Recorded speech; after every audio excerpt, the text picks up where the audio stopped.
Bonjour les enfants, c'est papa. Mon mur est un asile psychiatrique à ciel ouvert et ma salle d'attente est toujours bondée. Bienvenue à la clinique. Les enfants, allez me chercher le petit crabe qu'on appelle Apikoro. Viens ici, petit crabe Apikoro. Viens voir papa ici, là. Tu sais, avant, on t'appelait comme ça, Gambetta, tête de spermatozoïde. J'ai vu un peu le message que tu as envoyé à Apikoro. Tu es vraiment quelqu'un de terrible. Alors, Apikoro dit que... Ferme ta gueule, villageois. À quelqu'un... un petit villageois avec sa veste.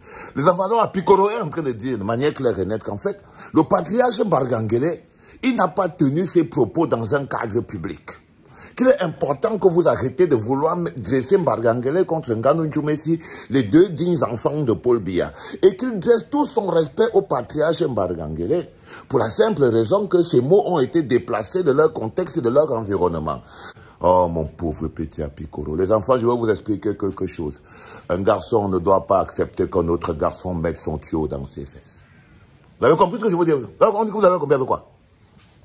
Dès que vous, un garçon, vous laissez un autre garçon se lever avec son gros cœur et venir mettre son tuyau dans vos fesses, ça veut dire en d'autres termes que vous n'êtes plus un garçon. Vous n'êtes plus capable de vous tenir. Vous êtes un peu dans la merde. Surtout si c'est pour des raisons d'argent. Et toi, mon pauvre Apikoro, tu as les symptômes, tous les symptômes clairs et nets d'un garçon qui a accepté qu'un vieux, même pas un autre garçon, qu'un vieux bandit avec son sale sang noir du Varan vienne faire entrer son tuyau. Vienne faire entrer son tuyau dans ton pilou. Résultat des courses, frérot, regarde-toi.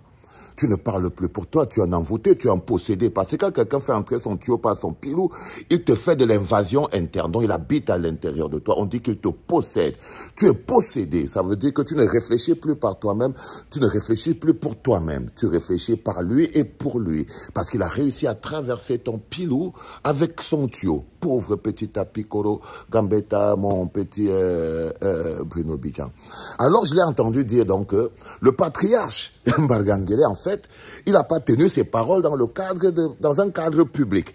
Il était au milieu de ses frères, le patriarche Betty Mbargangele, comme ça qu'il a ajouté tout ça. Le patriarche Betty Mbargangele était au milieu de ses frères. Il n'a pas convié les médias à venir parler de... Et il tenait un discours à l'intérieur.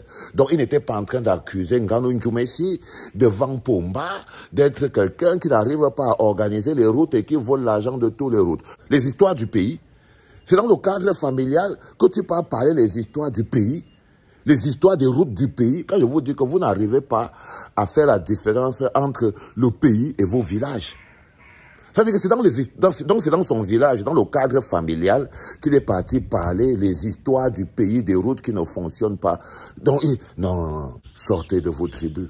Arrêtez d'amener les problèmes du Cameroun dans vos tribus. Arrêtez d'amener les problèmes du Cameroun dans vos villages. Le Cameroun ne vous appartient pas. Allez parler donc les problèmes du Cameroun dans votre famille. Est-ce que le Cameroun appartient à votre famille? Quand vous allez donc parler des problèmes du Cameroun dans votre village, est-ce que vous pouvez réduire le Cameroun à votre village? Qu'est-ce qui lui donne le droit de partir parler les affaires donc de la nation, du pays, en utilisant des terminologies liées aux institutions, en utilisant son grade de patriarche et de délégué à la sécurité nationale pour pouvoir invectiver son cousin Nganou Djoumessi dans leur maison au village? C'est parce que pour vous, le Cameroun se résume à votre pauvre village. C'est parce que pour vous, l'homme qu'on appelle Bruno Bidjan, tête de spermatozoïde, c'est parce que dans ta tête et ta formation de journaliste, tu n'as jamais réussi à penser le Cameroun beaucoup plus grand que ton village. C'est parce que pour toi, le Cameroun n'est pas un pays, c'est un village. C'est un gros village où tu serais une élite et un gros village qui est dirigé par des élites. Je suis vraiment désolé. Sortez de vos tribus et apprenez à voir le Cameroun beaucoup plus grand. Mon pauvre Gambet, ta tête de spermatozoïde de Bruno Bidjan, je crois personnellement que tu dois souvent nous laisser tranquille. Ok? Non, il faut nous laisser tranquille, mon frère. Maintenant, va dire, Bruno Bidjan, va dire maintenant à ton patriarche Mbargangele que Nganou Djoumessi la merde. Que Nganou Djoumessi a dit qu'il n'en a rien à foutre de lui. Va lui dire ça. Ouais, que Nganou Djoumessi m'a envoyé un message, il m'a dit qu'il n'est pas dit à Mbargangele que lui-même incapable de faire une carte nationale d'identité, incapable de se lever pour pouvoir dresser 2 ans, 3 ans, 4 ans les enfants attendent les cartes d'identité, non que les récépissés. Il passe son temps à organiser le racket des Camerounais sur les routes cassées de Ngano Djoumessi. C'est-à-dire que Ngano Djoumessi casse les routes et les policiers de Mbargangele viennent racketter des Camerounais sur ça. Donc ça veut dire que si la route de Ngano Djoumessi te rate, les policiers de Mbargangele ne vont pas rater ta poche. Oui, va lui dire ça, frérot. Va lui dire que si la route de Ngano Djoumessi te rate, ce sont les policiers de Mbargangele qui ne vont pas rater ta poche. Et que pendant que Ngano Djoumessi garde les routes gâtées pour nous forcer à ralentir, c'est pour que les policiers de Mbargangele débarquent par derrière pour venir nous faire les poches. C'est de ça qu'il s'agit. Et je voulais te dire, ce n'est pas un patriarche. Ok, je suis désolé. Vous vous trompez sur la notion de patriarche. C'est un vieux. C'est totalement différent. Un patriarche, c'est un vieux qui a un legs.